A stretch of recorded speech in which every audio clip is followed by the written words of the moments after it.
Welcome back to our real life scenario. It feels good to be back. These are the highlights of my week.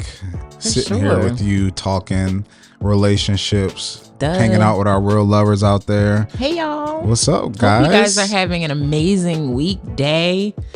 Just hope it's going well. Hope your New Year's just off to a great start in the month of January. Yes, I feel like a really good start to the year. And Awesome. for no reason other than I would just really want to. Yeah. And like every day I'm just setting that intention. And so far it's working out wonderfully. That's good. It's a mindset thing. Yes. It's perspective. For sure. I love that. I love that. My New Year's going well too. Good. I just feel like this is the year of opportunity, and I'm just manifesting that and want that not only for me, but for you and for all our real lovers out there. Yeah. I want to give a shout out to we are at 193 reviews on Apple Podcasts. Okay, let's see if real lovers out there listening.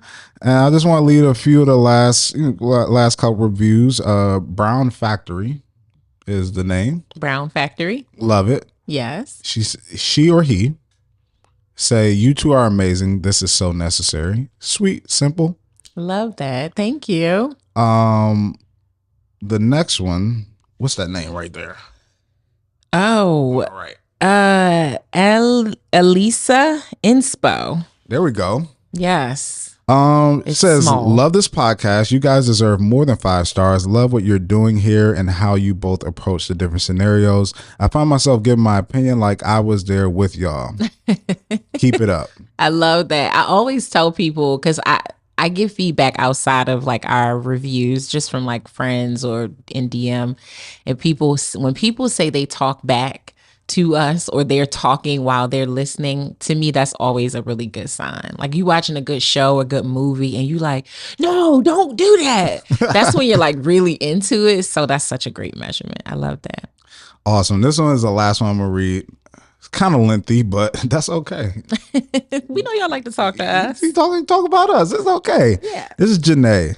The subject says, one of my favorites, wise counsel. I really enjoy Rhonda and Dre's chemistry and listening to their logical perspectives on the relationship submissions they receive. One standout quality about their advice is that they overwhelmingly focus on speaking to the person who wrote them rather than leaning into the flaws and offenses of any other characters in the scenario. I think that makes for truly useful advice. If I was ever of the mind to seek relationship advice from a podcast, Rhonda and Dre would be who'd I write to. Also, they consistently drop quality episodes with great audio quality, which makes all the difference for me as an avid podcast listener. To Dre and Rhonda, Happy New Year. FYI, the link for writing a podcast review is buried. Okay. We'll fix that. It's a little buried in the web. It's okay. We'll Thank you. That.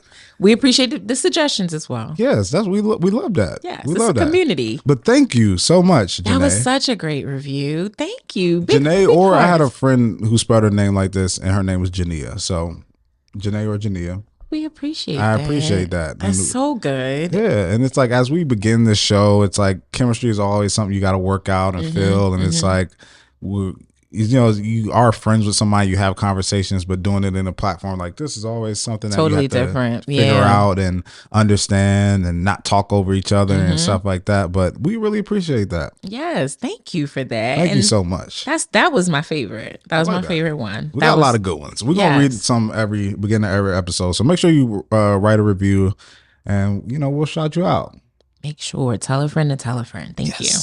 All right, so you ready to jump into our real life love scenario? Yes, let's do it. So I saw today actually on Instagram page, it was a clip from the show Family or Fiance, which I don't know what network that's on, but it's a popular. So many streaming services now. Yeah, it's crazy. It's a show that's basically like, the idea or the premise of the show is like, do you choose your fiance and move forward in marriage, or do you choose your family? And every family that's on there, that's usually a tough decision because they're not getting along like you would hope for them to. But in this particular scene, there is the fiance who has an issue with his wife or his soon-to-be wife posting a photo on her social media page of herself in a robe. And he felt like that was inappropriate and too sexy for him. Like, it's like you are showing the world something that I should only see. Mm-hmm. And they're having this conversation at a family dinner. So everybody is there. And most people actually agree with the husband, but her brother does not agree. And he says that his sister makes money on social media. And so if he doesn't want her to do that, then that means he doesn't want her to make money. So two-part thing, I guess. The first thing is there a such thing of being too sexy online? And then the cliff note is, if you use that to make money and you've always done that, should you change or adjust it once you get in a relationship? Okay, so first question, in a general setting, is there a such thing as being too sexy online? I would say no. Okay. There's like porn, Right. but then there's being sexy. Yeah. You can be as sexy as you want to be online. That's your choice, right? Everybody has their own taste. Some people will like it. Some people will like it. Yeah.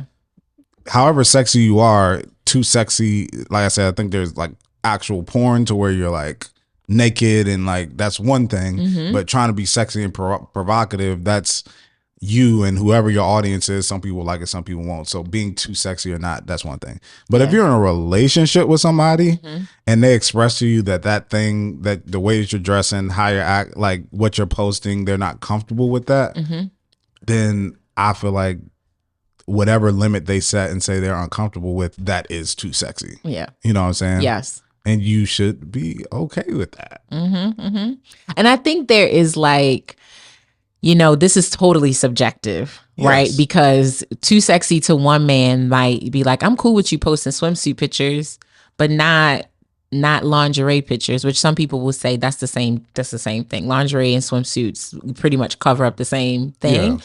But maybe the material makes it feel different. And usually if you're posting a swimsuit picture, you're like at the beach or at the pool. When you post a lingerie picture, you're in a more seductive location, like a bedroom or a bathroom or something like that. So I think it's completely subjective, but I think the overall idea is like, if your partner is saying that it makes them uncomfortable and you want to have partnership with this person, you should not want to do anything to make them uncomfortable. And I think you have the conversation, because somebody else could say too sexy is like a crop top. And a crop top is not necessarily sexy unless maybe it's sheer and your nipples are poking out. Exactly. And you know what I mean? Like it's all very subjective, but overall, like you shouldn't want to make your partner uncomfortable. Yeah. If they're expressing to you, it makes them uncomfortable. I mean, for me, I definitely communicate to Bree like what even wearing out, like just I feel like it's like what I talked about last episode or a few episodes ago, where I talked about like how when you are single, you operate a certain way, but once you get in partnership and relationship with somebody else, you have to realize like, I'm not here on my own now. I will have to adjust some things because I'm with somebody. Yeah. So it's like for Bree, I don't necessarily like she's not like a very provocative, like putting things out there type of person anyways, but certain things is just I have to make her aware or make her say like, this makes me feel more comfortable. Even when we're out, I don't like when she wears like a lot of like lace stuff and whatever. It's just like I don't the attention, like I don't need that. Now if she went on a girls trip with her girls, I wouldn't care. It's just like when we're together, I just don't necessarily like it. Now that might I don't know. I feel like that's a first. Like I've never heard that, where it's like something that you're uncomfortable with her wearing with you. You're like, not when you with me. Do that when you with your girls. Yeah, it's more of like if you're in Vegas with your friends, I ain't there. I don't see it. Like it's it's not that. It still be appropriate, like not your nipples out and all that stuff like that. But certain things that I'll be like, I don't really, I don't care if you wear that with your friends. But yeah, being out, I mean, especially on Instagram and stuff like that. Bree's not that type of person, anyways. But I'll do make her aware, like, yeah, I wouldn't like if you posted, or she'll come to me and be like, how you feel about this? And if I'm like, nah, I feel like that's because sometimes people can be naive to what they think is like not that big of a deal. But then it's like, nah, as a man, like if I look at that, I might be like, yo. Yeah, no, for sure. And then it's like also, like you said, even hard nipples or something like that. It's like, yo, if you post that, it's a post that is a curated Instagram feed. So I know that you can edit those things out and we can edit those things out. So if we're curating this, let's be more careful in how we're putting it out. If you're on your story and you're doing like this and, you know, whatever, it's just that morning and it just happens, and that's one thing. But if you're actually posting something, it's being edited, like, no, let's be a little bit more strategic in this and that. But yeah, posting a robe, from the way that they described it on that clip, seems like it was like if you have to use emojis to block something out of the thing, it's inappropriate. Yeah. Yep. You're hiding something with the emoji that if it was showing, it would be like, oh, perhaps it wouldn't have even been allowed to be posted. Yeah. Like it might have been pulled down from the network. And I agree with what you said too. Lastly, is like I feel I'm okay with stuff in appropriate settings. Like you said, bathing suit. If we're on the beach, we're at a pool, and you post a bathing suit picture, that's fine. That's what you're supposed to wear there. But if you're in a house, like in the living room, like hand on your cheek and like posting a bathing suit picture, is like, why are you posting a picture like that in the house? Like this, it doesn't make sense. Right. Or if you're at a robe, but you're at like a bachelorette party or something with your friends, and you post like something in a robe, then that's appropriate. Like we're not thirst trapping if we're in a relationship. If you're doing something and it's appropriate for you to be wearing what you're wearing because of what you're doing and you want to highlight that, then that's fine. But we're not out here thirst trapping people when you're in a relationship. Yes. And I think to the second part of my question, you know, if a person is using their social media as a means of income, and let's just say they're a model or they're an ambassador or they have deals or partnerships with certain brands, like Fenty is infamously known for working with like influencers to push the Savage line, the lingerie line. And so those women who they pay to do that, they're wearing lingerie, and that is a means to an end. Like I'm not just posting this all the time. And I think anybody who's going to get in a relationship with that person needs to understand that they're like, I am a model and I do have to do this. But I also, the one thing I do want to say, maybe just to what's the word I'm looking for? To defend the women who sometimes have to, or not have to, sometimes are in this space, is that the sexiness thing is sometimes perception. It is not my intention, like you talked about earlier. And then also sometimes just by the shape of your body is sexier. Like if a woman with smaller breasts or no butt wore this exact same thing, nobody would think it was sexy. It's because I am more voluptuous or I am more whatever that it looks sexier. And so then you have to be like, damn, I gotta adjust. Like it's women who I see wear like slow neck dresses and it's like, it looks nice, but it doesn't look inappropriate. But a woman with breasts 2 to 3 times the size of that, it's like, oh, hello, breasts. But I feel like as a woman, you know that. Yes. Like I've even been around Bree to where it's like Bree has a great body. And if we are going over like a couple's house or something like that, she'll be like, well, I'm not wearing leggings or something tight like that because that's she feels like that's inappropriate.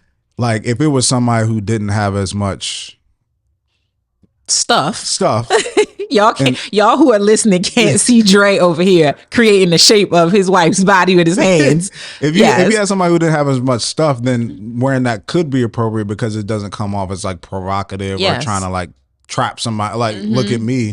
But understanding your body, yes, I agree, is that certain body types just on their own are, you know, just sexier looking. Yes. Clothes fit a different way. They, you know, hug a different way. Yes. They look different. Yes. So, yes. I agree with that. Yes. Okay. Well, you know, best wishes to them. I hope they worked it out, but I agree with you. I do think there is a too sexy, quote unquote, thing, but it's all about the parameters of your relationship. What makes your partner comfortable? Yeah. That's the bottom line. Is like, if your partner is saying something that you're doing is making me uncomfortable, then you should respect that. And then if that is dramatically affecting your day-to-day life or your income, then that's just a conversation that you guys need to have. That's not, the person shouldn't be looked at negatively or wrong for saying like, this makes me feel uncomfortable. Yes, absolutely. Agreed.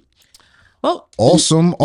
Jump into our real love scenario this week. We have a write-in from a couple, actually. Is this our first couple? Like, I think it's our first couple. Yes. So we appreciate that. And if you're a couple out there and you want to do this, we like this stuff. Yeah. So this is from Michael and Nadira. They write in and say, hello, hope all is well with y'all. Not sure if I'm in the right place or not. You are in the right place. You're in the right place. However, I'm seeking advice for our relationship. Nadira and I have been on and off for about a year now, and we have not learned, or should I say, found a way to deal with adversity, arguments, and disagreements. It always leads to one of us leaving and then coming back. We are so in love with each other, but we both experienced trauma and heartache in our past. If there's any advice or anything you guys would suggest, it would be greatly appreciated. Thanks in advance. Thank you, Mike and Nadira, for writing in. Thank you guys for writing in. Shout out to those real lovers. Yes. All right. Where you want to start here? Or you want me to start off with my... Feel free to kick it off. Okay, so first things, one theme I got from this is that just dealing with arguments and relationships and understanding that. And I have a lot of experience with that. Because contrary to popular belief, sometimes you don't need two argumentative people to have a relationship where you argue a lot. It just takes one person who is like argumentative or has like a short temper or anger or something like that. And then you get into it because of that. That was my experience with my relationship with Bree, is that as she was growing and recovering and healing from the traumatic things that she dealt with, I was always kind of the chill one, as most men, in a sense of don't care about a lot. It's like, whatever, like go do that. I only care about a few particular things, but other than that, you can kind of do what you want. Yeah. But we had a lot that we had to figure out, and then we weren't having sex too, so there was no like cover up from it or like it was like, you got to deal with this. Right. You got to face this head on. And this is, so there's a lot of things I learned when it comes to dealing with arguments and understanding how to avoid arguments or what goes into arguments. One thing I really learned though that helped me, because I used to search for like solutions, not only for myself, but to help Bree. And you read a lot of books to where they give you like these tools and say this at this time and like respond in this way. Side note, I'm getting back to this, but I went to Florida this past weekend, and me and my aunt were like grilling my younger cousin. She's younger by a year, but she was talking about how she was going to do gentle parenting. And have you heard of gentle parenting? Of course. Yeah. And I was like, gentle parenting? Like, I was like, that's not going to, she was like, I was like, explain to me what that is. She was like, so let's say your kid gets in trouble at school and you're sitting there talking to the teacher, and the kid comes to you and just is like, shut up. My aunt started busting out laughing because she was like, I just see you shaking right now. And I was like, yeah, because I'm like, you must have lost your mind. Like, who are you talking to? Like, I'll be ready to lay hands on that kid. Like, and she's like, oh, gentle parenting approach is like, well, let's talk about this. That's not okay to do. Why do you feel like it's nah, ain't no conversation. What? That's one thing about black parents. Number one, you ain't gonna talk to them crazy. But number two, you ain't gonna embarrass them. Yeah. Don't embarrass me up in this church, that's gonna make grocery it worse. Store, school. Don't embarrass me. Right. True. So anyways. True. I'm actually a fan of gentle parenting, but y'all be taking it too far. That's all I'm saying. It's a lot of things we do need to undo with the normal parenting, but y'all take it too far. I'm not doing a logical approach to somebody who's illogical. If you come up to me and say, shut up, you ain't in your right mind. So I'm not speaking to you logically about why you told me to shut up, because you obviously off. Right.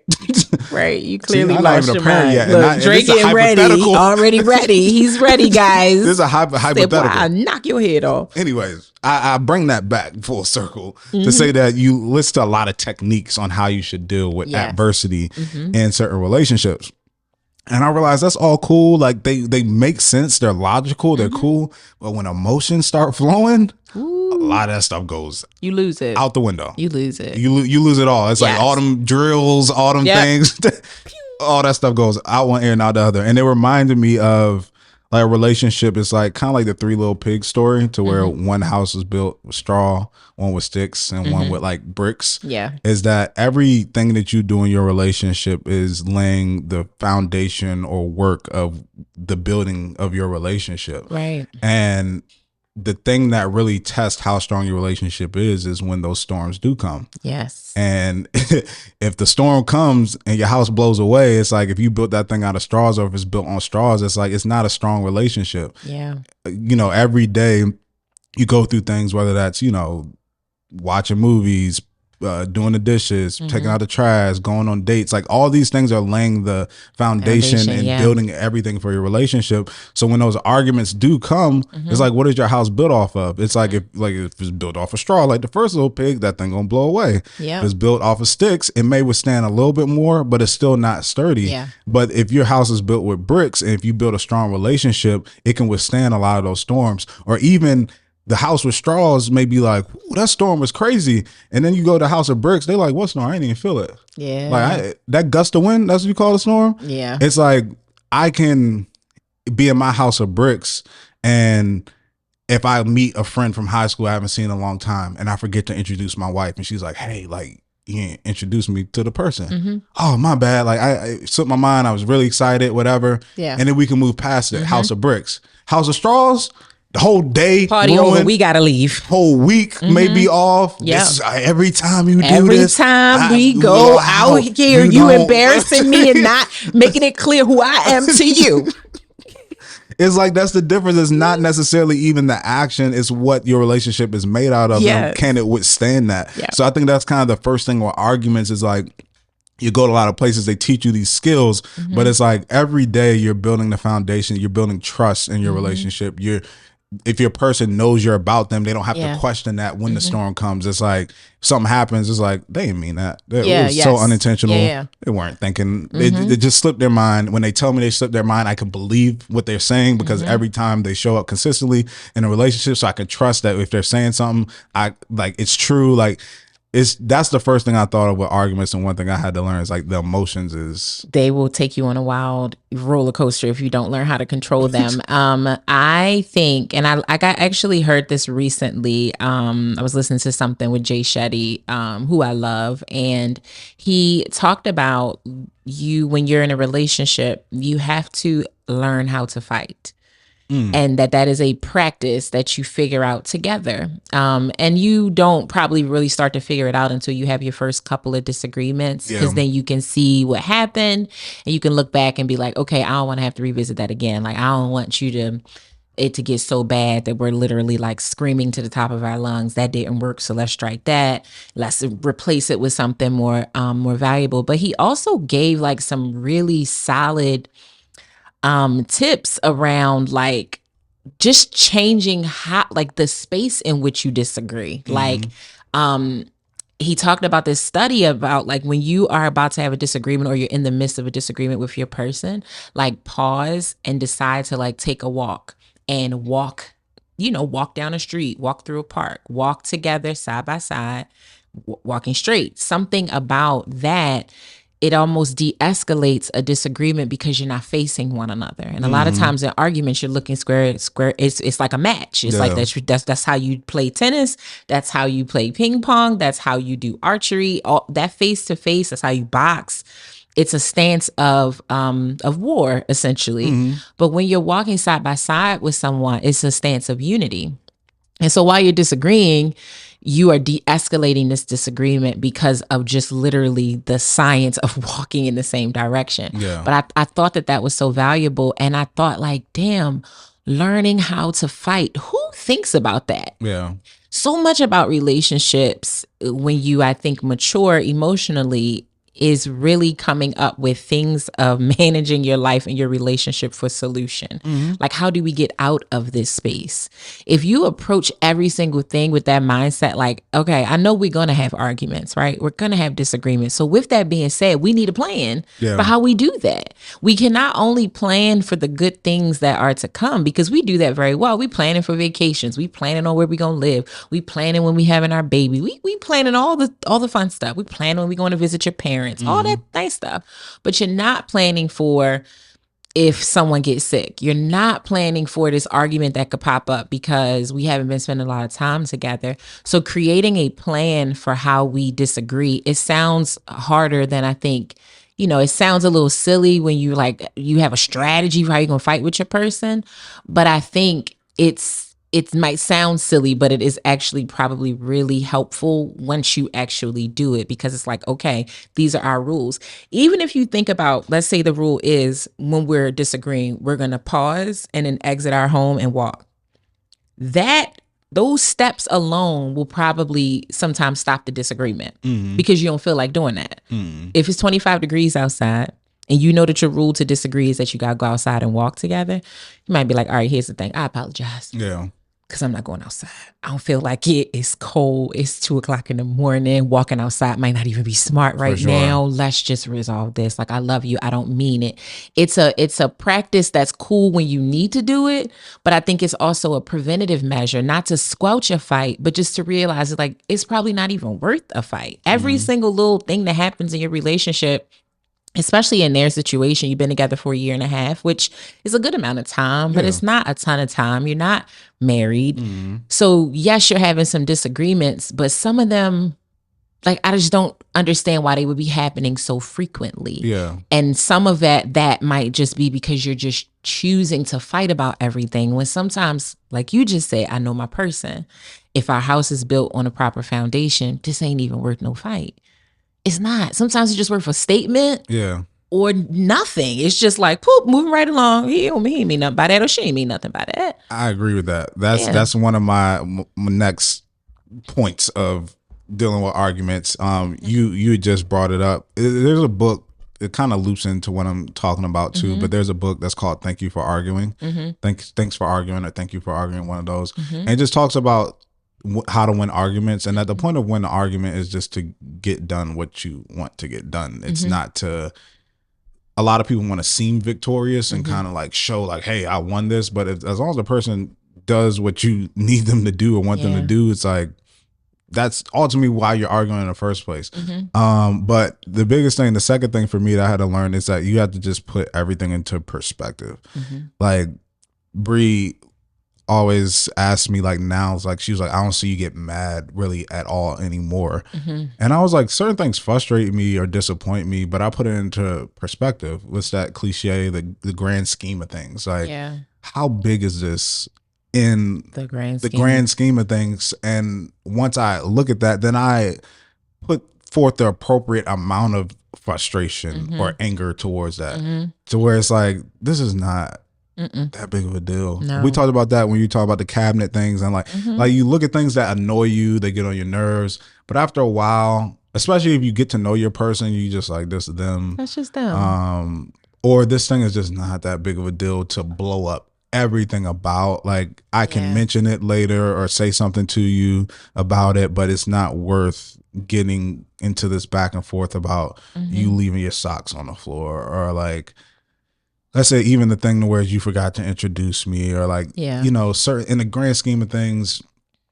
we're going to have, let's say, hundreds of more of these opportunities with me and my wife. And it's like, you now expressed it, it'll now be in my mind. Even I can go back and be like, oh yeah, I forgot, like, this is my wife. Like, I didn't introduce her or something like that. Could slip my mind. It's like, there's so many things that you just have to put into perspective of how big they are and how much they actually matter in your relationship. And that could be tough sometimes, because I've been to things to where you think bigger, their things are way bigger than what they are. I remember one Christmas, I was upset because we said we weren't going to get gifts or something like that, or we were going to do something little.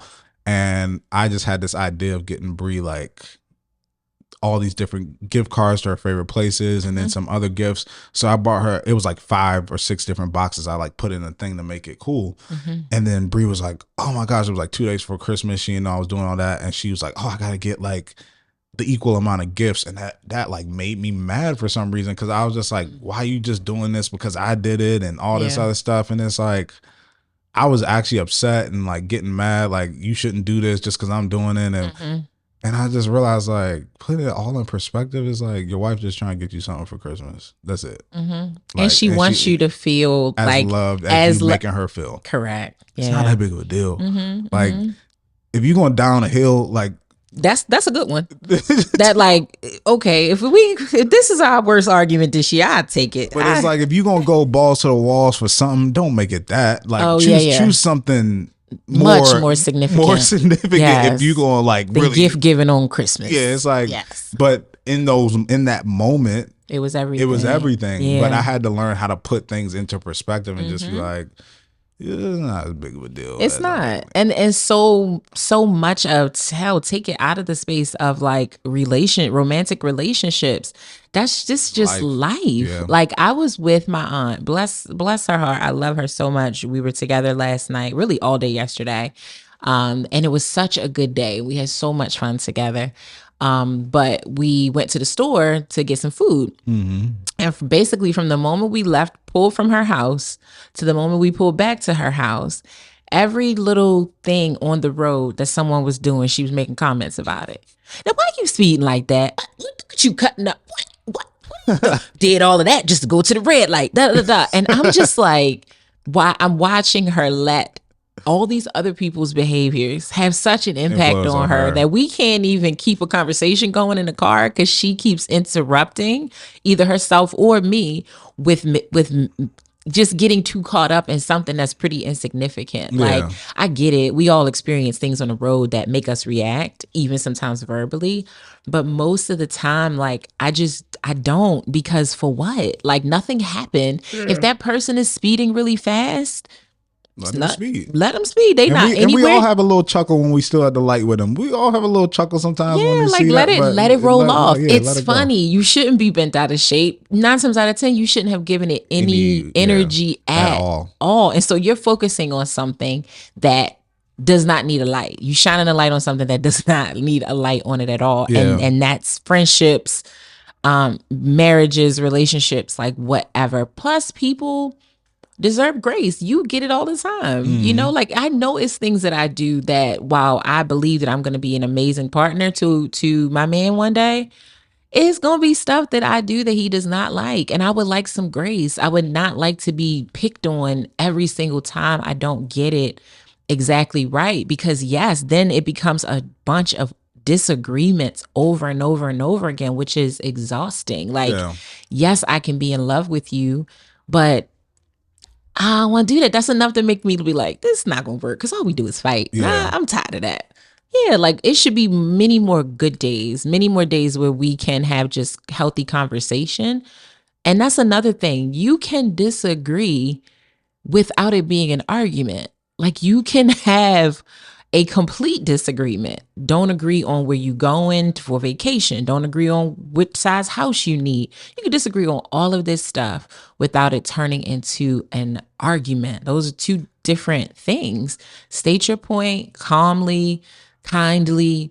Again, I said this a couple episodes ago. I got it from someone I was listening to. She said, I will never let anybody be sweeter to my husband than me.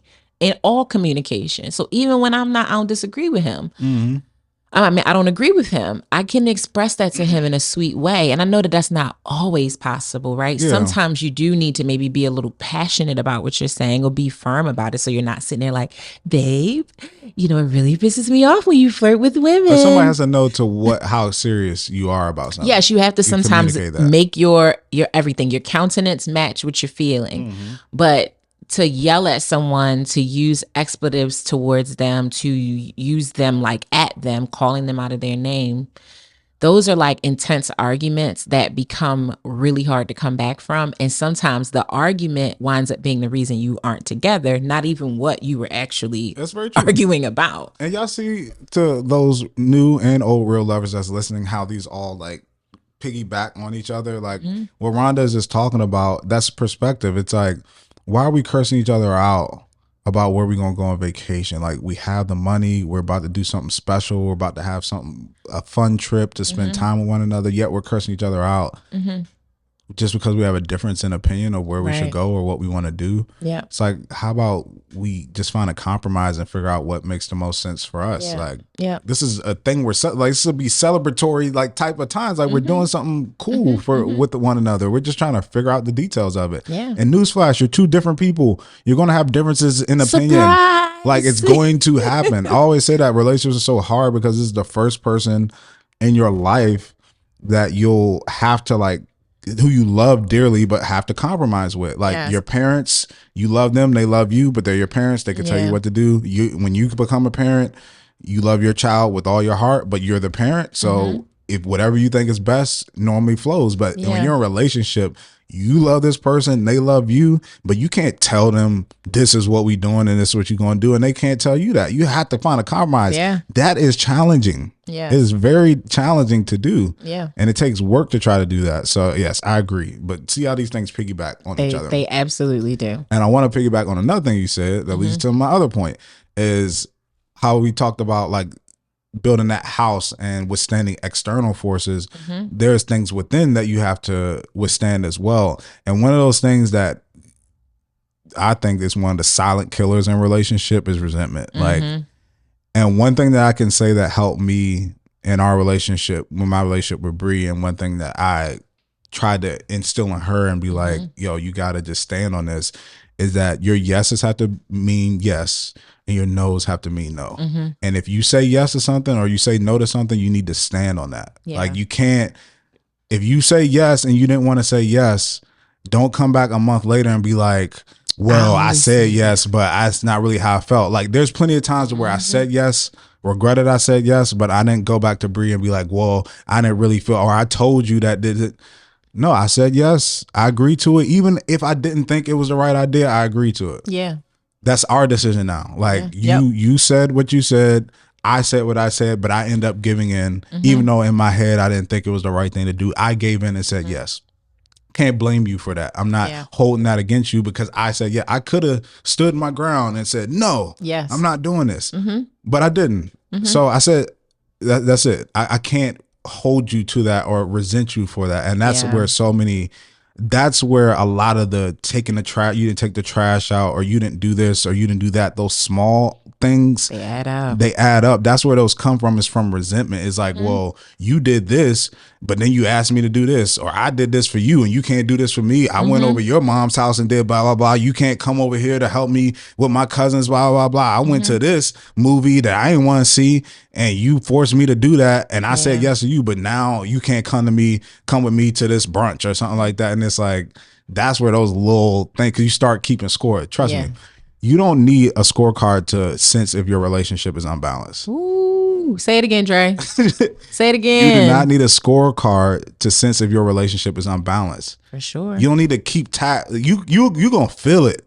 You gonna feel it. You gonna feel it if it's unbalanced. Thicker than the air. Okay. You don't need to be like, okay, yeah, I did something I didn't want to do here. Yep. All right, how many? That's 7 on this side. You only got 5. You owe me 2. Like, you don't need to do that. Yep. Why are we keeping score in our relationships? Why is everything a battle of the sexes, like, or a battle in general? Because even if you're in a same sex relationship, same difference. It is like, is this person your partner or your enemy? Yeah. Like you only keep score when you are playing for opposite teams. We are on the same team. Why aren't we functioning that way? Like, yes, sure. Maybe it makes you feel good to say that I did something yesterday, but I am on your team. And if you think about organized sport of any kind, from the smallest little thing, a bowling team, to a football team, camaraderie amongst the team is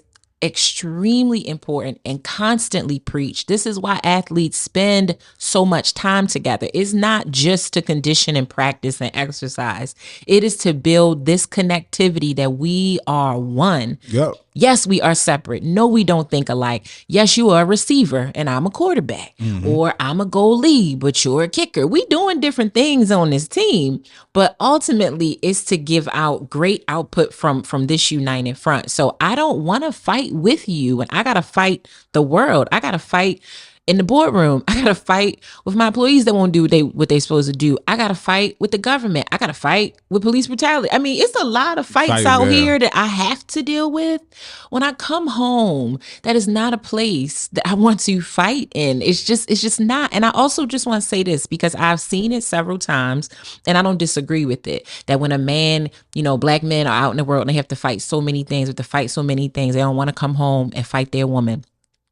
Again, that goes into that bucket of, battle of the sexes, because that is a thing of that women deal with as well. We also don't want to come home to a man that is disrupting our peace. It's not just a woman's job to be the man's peace. It's the man's job to be the woman's peace. We should be working on a harmonious, peaceful relationship. I'm in not the general. keeper of all peace because I'm the girl, and you get to come home and just relish in this cloud of comfort, which you will. But baby, I want comfort too. I do too. I want to come home sometimes and feel like I just want to lay on you and just feel peaceful. And because it was such a long, hard day and had road rage 30 minutes from the job to all the way here. That's a partnership. Like we separate too many things out into the man woman bucket when it's way more things that are just in the human bucket. I agree. I want to piggyback off of that, which is another point when it comes to arguing, is that it's important to let your partner know if the reason you are upset is not because of them. That goes such a long way. Yes. Like if you're irritated, we all been there. Every little thing can get on your nerves. Like, and then if it starts compiling, like I've watch Bree, like it happen. Like she gets off a call, client's getting on her nerves. Then she goes to refresh her page, the internet acting up, and it's like, then it's like go on your phone, you trying to find something. We do social media, go on Instagram, it's not loading. And then it's like, it just seems like everything, like the world is conspiring against you. And then husband walks in the room like, hey babe, I'm about to run. Okay, see you, get back. I'll be like, you forgot to lock the door. Oh my gosh, like ain't nobody going like, and it's like, whoa. Well, hello to you. What did I do? Like, I don't get it. And then you get it on the other side, you like, I just walk in the house and I'm just telling you something. I ain't say it mean. I ain't say it with an attitude. I wasn't trying to check you. And now you coming at me. And it's like, it goes a long way when your partner's like, I'm just really irritated right now. It has nothing to do with you though. Yeah. Just give me some time or give me some space. Give me a few minutes. I'm just not in the best mood right now. Yeah. Or like if somebody's trying to talk to you about something, or because you don't always know where your person is or what type of day they had. Because sometimes when you first see somebody or you first interact with somebody, you just kind of download, especially if there's stuff that you have to do or get done, or like even if it's a vacation, was like, you know, if you don't live together and you're just dating and you know you haven't talked to your person all day and you get on the phone with them, he's like, so we need to book, when you want to book those flights, and we need to look at the hotels and blah blah blah. And that person may be like, yo, I just had a crazy day. I don't try to talk. I don't want to talk about this right now. Like, but you just got to let your partner know sometimes, like, hey, like I had a rough day, or I'm really frustrated. It has nothing to do with you though. Yeah. Because that's one thing, is that when, and I'm sure like it's like this for women, but as a man, I know that I don't feel settled if Bree is unsettled. Yeah. You know what I'm saying? It's like if she's off or not feeling well or something like that, first I think, what did I do, or how can I make it better? But I don't feel settled if she's unsettled, and especially if I'm the cause of her being unsettled. Yeah. Then that really bothers me, because I'm trying to get to the bottom of it. I'm trying to figure out what I could do. Like, I'm sorry, like I don't know what I did. But if she tells me like, hey, it had nothing to do with you, I just had a rough day, or dealing with this client kind of frustrated me, then that kind of, you know, eases me a little bit, and that helps avoid the argument. Yes, so I agree. That's another. So good. So good. And like jumping into their scenario a little bit more, they talk about that they both had traumas and heartaches. And I want to word this properly, because in no means would I ever diminish someone from having a traumatic experience or having a life experience that was traumatic to them, and it's something they have to unlearn or process, or, you know, I'm not diminishing that. But I also do want to give some light to the fact that everything that you experienced in life, even if it was challenging, does not necessarily make it a trauma.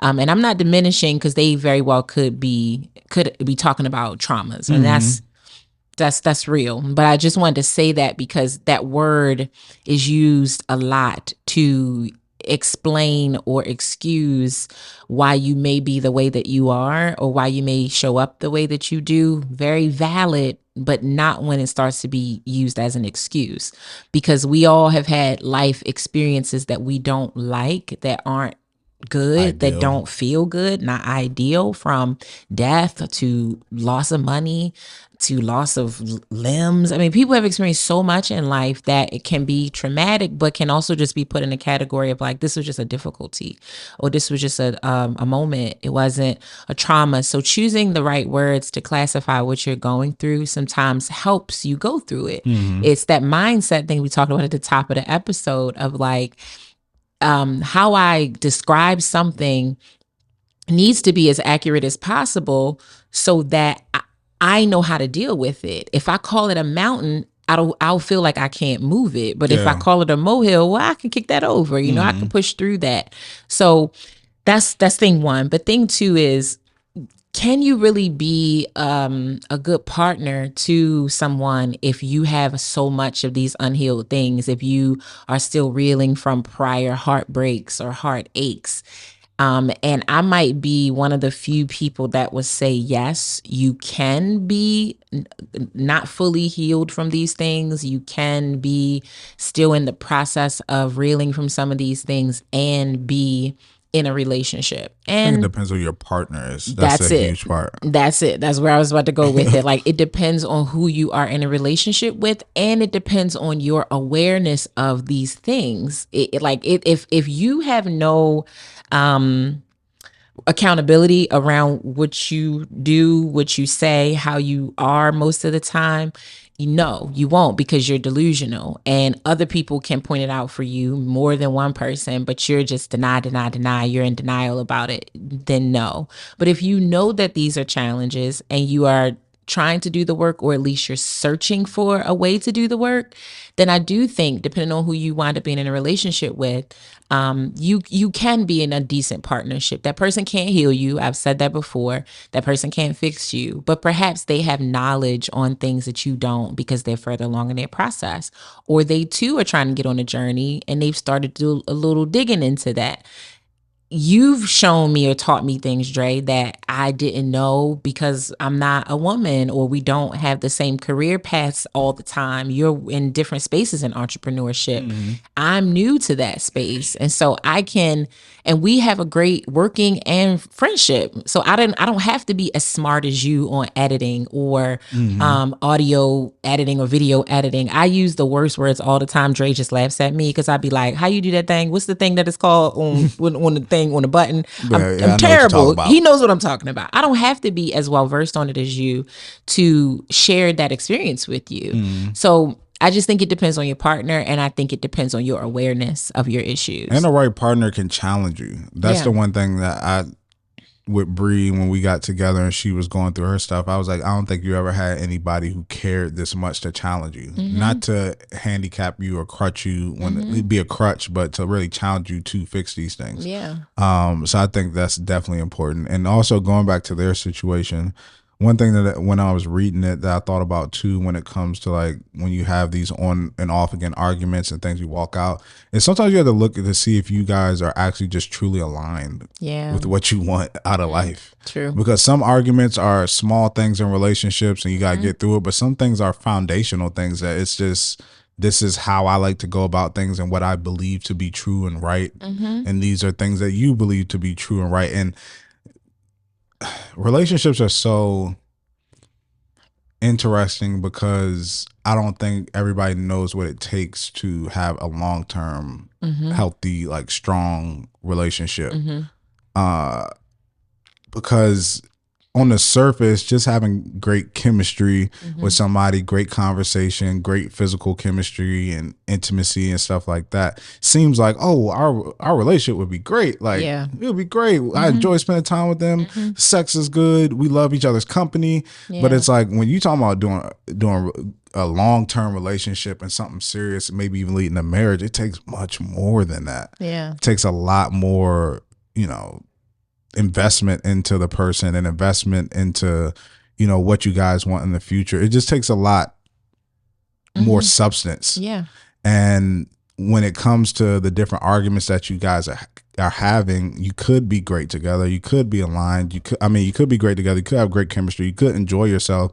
But the foundational things you really have to dig into to see, like, do I really Can we really make this work? Can we really make this Are work? we just way too different in this category? Exactly. That, because that could lead to a lot of arguments. That's what I say is reevaluate some of your arguments. What are you arguing? What are you arguing about? Yeah. That's the biggest thing. Are you arguing about the same things? Like, what are you arguing about? Because I think that'll tell you a lot about if this is just a small thing that you guys could work through, or if this is something that's larger and more foundational, to where it's like maybe we just aren't working, like aren't meant for long-term, success. Yeah, I agree with you. You have to know when it's just a little fracture and when it's a real break. Like there is a difference. They both hurt.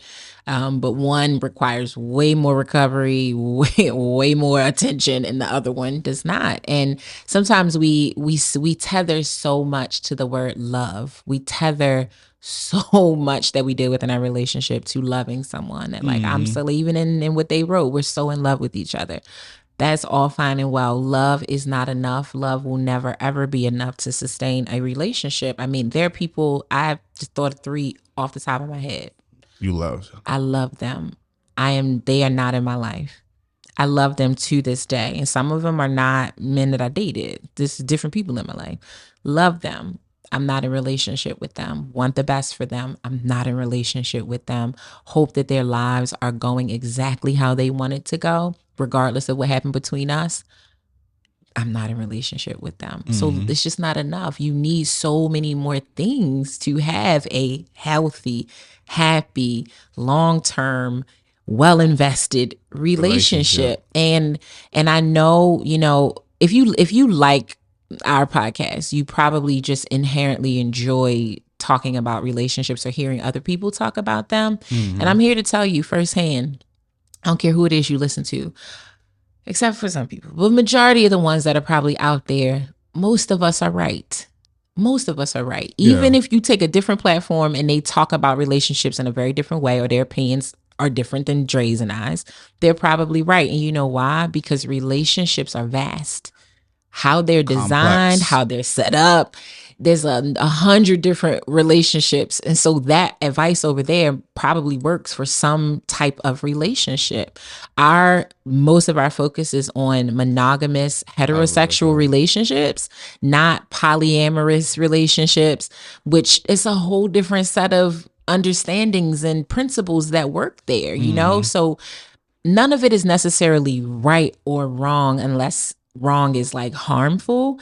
Then of course it's wrong. We can all agree that like beating somebody up is just not cool in no relationship. I don't care what the design is, but it's a million different ways to be advised on what to do and what not to do in a relationship. But the nuance is the two people that are in it, and you've got to figure out what works for the two of you. For sure. Always review your arguments. Like you said, I love that. Again, these are things that I feel like when you think about them, most people are like, that's so dumb. Like, who would really sit there after we fought and be like, can we talk about our argument that we had last week? Because I just wanted to, walk through it and make sure that we're good, but also kind of figure out what the root of this was. And you feel like, because it's like, oh, that just sounds so goofy. It's not. And the people who have the most successful relationships, they're doing that type of stuff. They are downloading with their person. They are evaluating. They are coming up with strategies on how to disagree, how to work on your mental health, how to give each other space. They are working on these things, because otherwise they would not be together. They would be like the rest of y'all. Exactly. Broken up, throwing subs at each other on social media and being childish about your relationship. Think about that. What Rhonda said is like the difference is like, it goes back to my house thing. The difference in successful relationships and ones that fail isn't the absence of arguments. Right. They all have arguments. All of them. They just learn how to deal and work through those, and the other ones don't. That's the only difference. It's not like, well, we don't argue at all over here. It's like, no, we get into it. Yeah. We talk about things. We have disagreements. But we understand how to get through it. And that's one thing. It's 2 things I have left to help these people argue. But number one, going to your point of when you were talking about just individually, knowing certain things when it comes to dealing with arguments, is that as a person, you have to come to a realization. Like for me, it was getting exhausting, or it gets exhausting arguing about the same things all the time. So as an individual, you have to come to a realization, like, number one, how big of an issue is this to me? And am I either going to accept that this person may do this sometimes? Am I going to give them the patience and say I'm going to ride it out as they're trying to figure it out? Or can I not put up with this? Yeah. Like, that's the one thing I told Brie. I was like, I will not be arguing about the same thing that we argued this year, 2 years later. Right. Because at a certain point, it's like, Why? this is what it is. Like, Yes. sometimes you may ask somebody to do something and they ain't going to do it. Then you got to ask them 2 or 3 times. It's been 3 years now. It's the same thing. What you gonna do? Yep. Keep getting on them about it. Ain't going. It's not gonna change nothing. We always bring up the famous cabinet dude, Rhonda. It's like you leave the cabinets open every time. What you gonna do? This is who I am, baby. Like, I leave cabinets open. Is it that? Can you big accept of a deal? that or not? Is it that big of a deal to you, or is it not? Like, and you have to determine that, because if you find yourself continuing to arguing about the same things, especially if they're like smaller things too, it's like, you're going to keep arguing about it because that person, that's just who they are to a certain extent. They can try to be better, but that's just instinctually kind of who they are. Yep. But the last thing is something that I've said on the show multiple times, and is also one of my cornerstones. I gave one of my cornerstones 2 or 3 episodes ago. Yeah. But one of the biggest things of relationships and argumenting, having arguments that I learned is what good communication actually is. And it's not open communication or honest communication or transparent communication, although those can be parts of that. Yeah. It's good communication is effective communication, and it's that person receiving what you're actually saying. If they did not receive it, what you communicated was not effective. I could be speaking in Spanish very clearly what I need from Rhonda, but if Rhonda only understands Mandarin or English, Yep. it don't matter how clear I communicated to her. She don't speak that language. So I didn't communicate that effectively because she did not receive it. Yeah. I could think I'm speaking clear. She can think she can hear clear and don't like, but if she does not receive it, it's not effective. So in order for your partner to receive what you're saying, you have to understand your partner's language. Yes. And understand how to speak your partner's language. So then if I then open up and start speaking English to Rhonda, then she now receive it because I understand and learn how to speak her language. But that takes time to learn your partner. Yeah. That's why I always ask people, when knowing your partner, I don't ask what's their favorite color, what state you like to go to, what's their favorite place of vacation. If you need to communicate a constructive criticism to your partner, how do you do that? That lets me know you know them. Yeah. That lets me know you really know your person. And I know with Bree what I have to do. I can't respond back when she's frustrated, because that's the thing that you want to do, because you're in it, you're feeling how you feel. Yeah. And you respond back. Number one, you're not thinking straight. Number two, they're emotional and they're not thinking straight. So even the argument that or the response they may give you may not even be their full thought or full, argument back, or they're really complete thought back, because they're just emotional right now. So I know with Bree, I have to wait, get her some food, take her to dinner and something Food like that. always works with the girls. When it's food in front, then it's easier to have certain conversations. It's like you don't go to the grocery store when you're hungry, because you're going to buy everything up in there. Yeah. Like, you don't get in the argument when you're angry already, because it's just not going to. Yeah, it's going to explode. It's going to explode. So you need to learn your partner, learn their language, learn how they receive constructive criticism, and communicate in that way, because like Rhonda said, we're all on the same team. It's not about winning. It's not about beating you. Yeah. It's not about being victorious and showing you like, hey, like, I told you, like, I was right. It's like, no, I just want you to close the cabinets. Yeah. You know what I'm saying? That's it. Like, I don't care how you do it. What makes it get done, that's all I want. Or I just want you to, if you run out to get food, just to remember to ask me. Like, that means a lot to me. I just want you to do that. I don't care how we get it done. Yep. It's not about you coming back and forgetting. And I'm like, see, this is what I told you, blah, blah, blah. Like, I'm not trying to be right. Yeah. I just want you to receive what I have to say. I just want you to hear what I have to say. Yeah. And on the flip side, I think that is a lot means a lot for a person. How I said, you can communicate that, this isn't your partner's fault if you say something, but also on the receiving side, showing the person that you hear them. Because I feel like a lot of times we argue, we just want to know we're being heard by our partner. Yes. So just letting them know, like, like, I got you, or I hear you, or even trying to reiterate. So is what you're saying that you want? Yes. Blah, blah, blah, blah, blah, blah. Love the repeat back. Yeah. The repeat back exercise, which we Because talked it's about it like, on another episode. we talked about, you talked about not Lori Harvey. Steve and Marjorie Harvey. Steve and Marjorie Harvey about like understanding what your partner is actually saying. Comprehension and comprehension is really important. And you need to unclog your ears in order to comprehend, because you need to be listening, trying to listen to what they're saying and not listening to respond. Yes. But I think that that's so important if you do that repeating or letting your partner know that they're heard, because then that can then de-escalate. Because a lot of times what happens if you say something to somebody, you feel like they don't hear you. You speak louder. Right. And you speak louder. You're not hearing me. So I guess I gotta like speak louder and be more boisterous and waving my hands. Right. Sometimes it's just changing the words. What's the most obnoxious thing that people do when people can't speak a language? Oh, bathroom. Yep. Like, it's like, you speaking louder ain't. It's not doing it. That's not what it is. I don't understand the words that are coming out of your mouth. You can yell them all you like.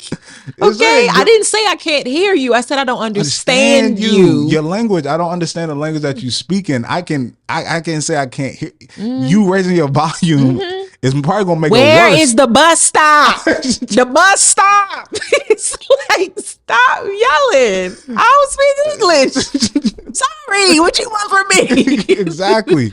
What you want from me? That's the same thing in life. It's like, that's how arguments escalate, because it's like they Who feel like somebody at? ain't hearing them. Yeah. So they just yell louder, yell louder, and yell louder. And then both people are frustrated because you ain't getting what you want, because you feel like they should understand you. You mad because you like, I don't know what you're talking about. All I hear is you yelling. And that's making me upset because you raising your voice at me. Yeah. And now we just going at it. Because energy transfers. Exactly. Energy transfers. If somebody walked in here right now and just was like yelling, like, shut the energy is going to transfer. And I will say this, because I'm always working on myself. I will hope that I will have that moment to pause and be like, "Ooh, don't let that energy come into you. Don't let it come into you." But most of the time, it's just, most of us don't have that. You have a snap reaction to what is coming at you. Somebody slap you, your body naturally goes to defend itself, either by blocking what's coming to you or by striking back. There are just some things that are inherent, which means you have to put in practices to combat those things if you want better. So I feel like literally, I feel like we got like a hard 3 to 4 what? Tips around just navigating disagreements. Yeah. What a visual. Hard tip. It's just a lot. Rhonda's like, we got 3 to 4 hard tips. Sorry. It's been a while, if y'all really want to know. So, my apologies. Points of advice. Points of advice for navigating disagreements and arguments. Number 1, learn your partner's language, which I love that, Dre. Love that. You got to be able to speak their language so that you can effectively communicate with them and they can effectively comprehend your communication, right? That's thing 1. Thing 2, I think, is really coming up with a strategy that includes physical location for how you fight or where you fight. And I think, again, like I said earlier, that goes to changing the energy. You put yourself in a space to be on the same team versus adversaries. So you stand next to each other, or you sit in a space that says we're together versus we're against each other. Thing number 3 is learning, like, literally how to just let some stuff go. Like, everything ain't a fight. You got to figure out what stuff deserves your energy, what stuff does not deserve your energy. And a big part of that is learning your person, knowing that, like, the cabinet guy, I think he's just going to be a character for real. I love that. It's cabinet guy. That the cabinets being left open is just a part of his personality. And is that something that I can accept? And then I would say maybe the last thing is really knowing when the argument is much more than just an argument, and it's potentially a sign that your house, you both aren't laying bricks. This person is interested in building a house with bricks. This person is really interested in building it with sticks. And we cannot build a house together if we're not on the same page about what we're putting into that house. And so some arguments are really a sign, or continued arguments are sometimes a sign that, like, we not on the same page about what we want for our house. Yeah, I think, arguments are going to happen. Disagreements are going to happen. You can't avoid them. And I honestly don't trust people who say we never disagree. I think that's, like, crazy. Like, what's wrong with y'all? Yeah, Like, how you learning anything in a space where you're not challenged? that's a resentment bomb waiting to go off because Yeah. somebody's just Somebody's agreeing they lying. to stuff that they don't want to do. I love those points. There's one thing, I guess it might be a subset of number 2, that is just a good skill when it comes to just communicating, just in general, because a lot of things don't even start off as arguments. It's just the way that you word things and phrase things. Is that I read this in a book, is that a lot of everything that we go through, or the things that we want out of life are purely based on us and our own feelings and our own emotions. We want you may have somebody who cheats and think that's wrong, but somebody else may not care as much. Yeah. It's like a lot of the things when you're dealing with partners is more based off of you than it's based off of them. And with that being said, when you have conversations with people and you're arguing with people or you're bringing things up, phrasing it in a way to where you are making it understood that it's something that bothers you versus something that they're at fault of or that they're doing, that can go a long way in the conversation. An example of that could be like, maybe, we have a speaker in our house sometimes, is that when you hook it up, if you left the music like really loud, it'll like blast as soon as you turn it on. So instead of saying like to my wife, like, did you leave the speaker, whatever, it could be more like, do you remember if I was the last person or you were the last? Like, it's not putting blame on you. Like, if you instantly blame somebody as soon as you're having a conversation with them, what are they going to do? They're going to get defensive. Whenever there's an accusation, it's kind of like court. The accused, and then you have, the defense. It's like they're going to, as soon as you accuse me of something, I'm going to get defensive. Prove to you that I didn't do it. And some people aren't at the point to where they can argue even in good faith. It's like, as soon as you accuse, they just want to win the argument. So they may lie to you. They may say something that's not necessarily has a half truth in there, but they're just trying to win because you're on their back and you just accusing me of stuff. So making sure that your language around how you're speaking to somebody when you're bringing something up or when you're being constructive, like learning those skills of how to not say things in a way to where you're blaming them or putting them on the defense as soon as you open your mouth to bring something up. Absolutely. Like blaming them for something. Just watch out for that. Love that. This was such a good episode. It was. Yes, I hope you got something from this. And again, I think it's a great sign that you wrote in as a couple, that you're committed to really trying to figure that out. And I just love the fact that anybody writes in, because to me it says you really want to get better and you want to do better. For sure. So we appreciate you writing in. And if you want to write to us, visit our website. You go to www.relationshiprestore.com. To the person who said it was buried, you just click the contact button. Voila, it's there. And you can write into us. Also follow us on social media. I'm at Ronnie Cakes, at Stray Smith, and at Relationship Restored. And we'll see you next week. Peace.